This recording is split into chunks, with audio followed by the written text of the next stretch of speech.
America అధ్యక్షుడు Donald ట్రంప్ను ఒక యువకుడు హత్య చేయాలనుకున్నాడు. అందుకు తగిన డబ్బులు ఇవ్వాలని తల్లిదండ్రులను అడిగాడు.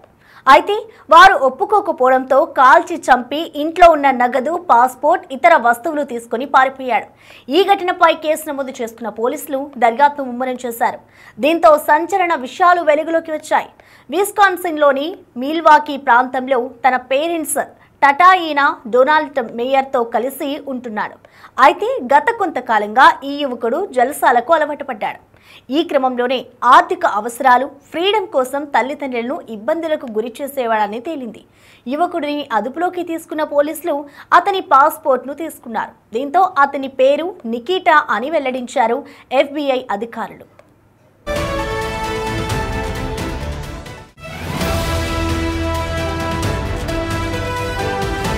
నికిటా ఫిబ్రవరి 11న తన తల్లిదండ్రులను అతి దారుణంగా కాల్చి చంపాడు. ఆ తర్వాత కొన్ని రోజుల పాటు అదే ఇంట్లో గడిపాడు. ఈ క్రమంలోనే తన ఇంట్లో ఉన్న $14,000 నగదు, ఇతర వస్తువులు తీసుకుని బయటకు వచ్చేశాడు. మృతదేహాలు అలాగే పడి ఉండడంతో దుర్వాసన వచ్చింది. దీనిపై స్పందించిన స్థానికులు పోలీసులకు సమాచారం ఇచ్చారు. నికిటా ఇంటికి వెళ్లి చూసిన పోలీసులు మృతదేహాలను గుర్తించి పరీక్షలు జరిపారు. అనంతరం హత్యకు గల కారణాలను కనుగొనేందుకు దర్యాప్తు ముమ్మరం చేశారు.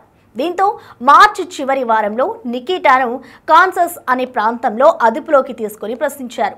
తాను ట్రంప్ను హత్య చేసేందుకు కుట్ర పన్నారని, ఈ విషయం తమ తల్లిదండ్రులకు తెలియడంతో వారిని కూడా కాల్చి చంపేశారని ఒప్పుకున్నాడు.